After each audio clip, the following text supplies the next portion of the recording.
Nous en parlons ces derniers temps, menaces contre la liberté de la presse en Guinée. Les hommes de médias sont inquiets, ils n'entendent pas plier l'échine. Ce matin, le syndicat de la presse privée a animé un point de presse pour expliquer les raisons du sit-in qu'il compte organiser la semaine prochaine. Le compte-rendu de Alassane Dafé et d'Abakar Din Kamara est rendu en studio par Alseni Bari. Les actions d'intimidation, d'interpellation et d'arrestation se multiplient contre les hommes de médias en Guinée. Les associations de presse ne comptent pas se taire. Au cours de cette conférence, il a été beaucoup plus question du sitting projeté devant la haute autorité de la communication lundi prochain. C'est pour juste interpeller non seulement les commissaires de la HAC, mais aussi tous les acteurs des médias, tous ceux qui peuvent faire quelque chose sur ces dangers qui minent vraiment la presse guinéenne aujourd'hui. Mais aussi et surtout, comme nous avons déjà déposé une lettre d'information à la mairie de Kaloum pour tenir ces meetings, c'était aussi de venir dire à nos confrères sur les dispositions que nous avons prises sur le terrain pour qu'il y ait... Après 2 heures d'échange, ils ont rappelé à l'opinion le rôle que joue la presse dans l'instauration de la démocratie et interpellé la HAC sur son rôle dans la protection des journalistes.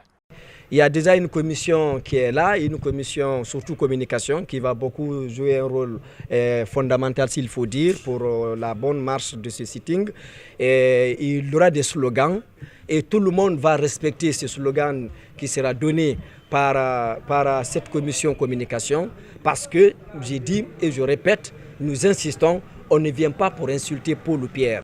La liberté de la presse est considérée comme un apport nécessaire pour le développement et l'instauration d'un état de droit. Ces professionnels de la presse ont surtout voulu adresser un message au ministère de l'Information. Tout ce que nous lui demandons, c'est de nous aider pour l'application de la loi L002, la seule loi spéciale qui est censée régler tous ces problèmes dont la presse guinéenne est victime aujourd'hui. Ce sitting est la conséquence directe de l'interpellation du patron du groupe Lynx Lance, animateur de l'émission Œil de Lynx, en début de semaine. Les hommes de médias veulent dénoncer le mépris de certains magistrats de la loi sur la liberté de la presse au profit de la loi sur la cybersécurité. Je vous l'annonçais dans les titres, les citoyens logés au pied du mont situé à Kabene Village ne sont pas à l'abri de dangers, surtout des éboulements. Ce vendredi matin, une partie de la montagne a cédé pour s'écrouler sur un bâtiment qui venait à peine d'être construit. Il y a eu plus de peur que de mal. Des dégâts importants ont certes été enregistrés, mais il n'y a pas eu de mort. D'autres habitants craignent pour leur sécurité à cause des fortes pluies qui s'abattent actuellement sur Conakry et les préfectures environnantes. Algassimou Yaliba et Ibrahima Sori Kamara pour le reportage. Du sable, des blocs de pierre et des briques. Difficile à imaginer, mais sous cette dalle se trouve une maison de 3 chambres et salon entièrement meublée. Dans la nuit de mercredi à jeudi, tout a été recouvert par une partie de cette montagne qui s'est détachée. L'écoulement s'est fait en 2 temps. Un premier coup et un deuxième coup, mais c'était vraiment ça se suivait directement. Il n'y a même pas eu de quelques 10 secondes entre les 2 coups. Moi, je suis sorti voir maintenant, j'ai vu que non seulement il y avait les blocs dans ma cour, mais le bâtiment de M. Diallo était déjà parti. Ça, c'était déjà cassé. Heureusement, la maison n'était pas encore habitée. Voici son propriétaire. Il prévoyait de s'y installer avec sa famille dès ce mois de septembre. Pas de perte en vies humaines, mais sous ce tas de sable et d'argile se trouve l'effort de plusieurs années. Donc j'ai tout perdu. J'ai commencé à travailler ici depuis 2014. Donc un peu. Donc, mais voilà, j'ai tout perdu. J'avais fini de meubler toute la maison.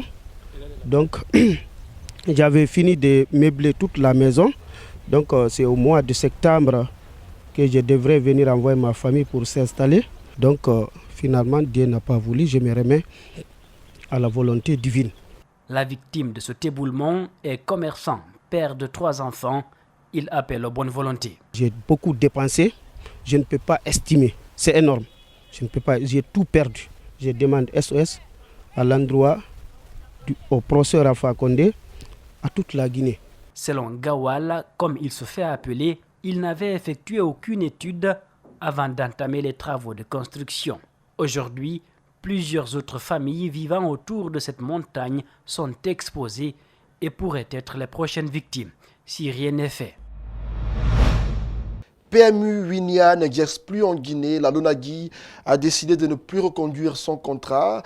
Les deux entités sont devant le tribunal du commerce et pendant ce temps, les anciens travailleurs de Winia réclament le paiement d'un certain nombre de primes et d'arriérés que leur devrait leur ancien patron. Au nombre de plusieurs dizaines, ils ont manifesté ce matin dans la cour de Guettemort à Kalomé. Reportage Elisabeth Dietlin, Djibril Kabak, Camara. Dans l'enceinte de Jetma ce vendredi matin, les ex-employés de Winia ont encore revendiqué le paiement de 1% de chiffre d'affaires du mois de juillet, l'indemnité de séparation ainsi que les 4 jours travaillés au compte du mois d'août. Mais cette fois-ci, Winia exige à ce que ces matériels soient rendus avant tout règlement. Les employés avaient au moins un ordinateur. Donc un ordinateur, ils demandent maintenant leurs ordinateurs et les employés aussi disent que on ne refuse pas de déposer leur ordinateur, mais on veut vraiment le règlement de tout, le solde de tout compte. Et là, on dépose tout. D'après Abdoulaye Fodé Camara, les financiers auraient accusé le personnel d'un détournement de 800 millions de francs guinéens. Les financiers, ils avaient accusé vraiment le personnel d'un détournement de 800 millions. Et ceux-ci disent que non, eux n'ont pas dit du 1er au 4, mais plutôt le mois d'avril passé jusqu'au 4 août maintenant 2019, on s'est dit non, il y a une contradiction. Le rapport qu'on a vu chez monsieur le PDG, lui il parle du 1er au 4. Donc on les a posé la question où vous étiez en tant que financier d'avril jusqu'à le 4 août. Selon Ibrahima Alimou Kamara, beaucoup de choses se seraient passées au sein de Winia que le PDG n'aurait pas su. Les projets c'est quoi? C'est les tickets gagnants. Un ticket peut gagner à 50 millions, à 100 millions, à 1000 francs. Le parieur peut égarer le ticket. Si le ticket est égaré, on ne peut pas le payer. Il peut mourir. Parfois, c'est des villageois qui ne savent même pas de quoi faire le ticket. Ils ne viennent pas retirer l'argent là. L'argent là s'augmente sans tasse. Annuellement, c'est des milliards. On ne dit pas à M. Grenier, il ne connaît pas ça. Ils se partagent ça à Winia là-bas. Il y a aussi les quinzaines dont il parle là. Ils ont beaucoup de choses qui se partagent là-bas, qu'ils ne rendent pas compte à M. Grenier. Il ne vit pas la réalité, on a dit qu'on lui a volé tant. C'est pourquoi il refuse, il ne sait pas où donner la tête.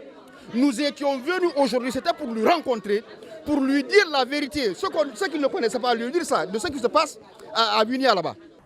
Pour le moment, l'inspection générale du travail a été saisie et un courrier est adressé à la LONAGUI afin de l'informer du refus de Winia de payer les indemnisés. Sport à présent, le stade Nongo, don de la République populaire de Chine à la République sœur de Guinée depuis 2012, n'est toujours pas opérationnel. Le ministre des Sports y a fait un tour aujourd'hui pour s'assurer de l'état d'avancement des travaux réalisés par le groupe GBM. Une réunion est prévue dans les jours à venir.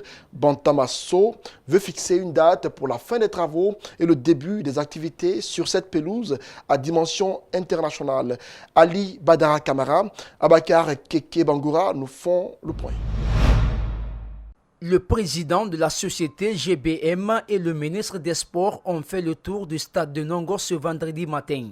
Une manière pour le ministre des Sports de s'assurer de l'avancement des travaux de finition de ce stade offert par la Chine à la Guinée depuis 2012. La tribune, les vestiaires, les parkings et les salles de fitness ont fait l'objet d'un contrôle strict. L'année dernière, j'étais venu ici au même moment où on avait dit que le stade devrait être fonctionnel le mois de septembre. Donc si septembre est passé jusqu'à aujourd'hui, le stade n'est pas fonctionnel. Donc nous, en tant qu'État, en tant que partie signataire de cette convention, nous sommes obligés de venir sur le terrain, voir ce qui se passe et tirer les conséquences.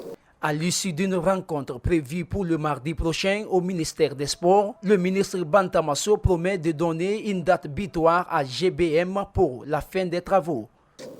Mais le mardi, les deux parties vont se retrouver au ministère à une réunion qui sera présidée par la chef de cabinet, qui va réunir les cadres du ministère en charge des sports et la société GBM pour voir tous les détails qui restent, ce qui n'est pas fait, et fixer un délai, une feuille de route, un délai sûr, dire que ces petits détails qui restent finiront d'ici tel et nous allons procéder à l'inauguration du stade. Parce que je suis sûr qu'aujourd'hui, que tous les Guinéens s'attendent à l'ouverture de ce stade. Ce stade a 382 toilettes sans compter 7 situées à l'extérieur. 2 grands vestiaires avec 5 casiers par vestiaire, soit 30 places par équipe. 2 grandes salles de fitness et un parking de 600 véhicules, précise Kadiette Doumbouya. Tout autour du stade, il y a 382 cabines. Tout autour du stade. Sans compter maintenant les toilettes des officiels. Il y a 2 salles de gym fonctionnelles. Depuis la construction du stade de Nongor, cela fait plus de 10 ans. Et jusqu'à présent, on se pose des questions sur la date de son opérationnalisation.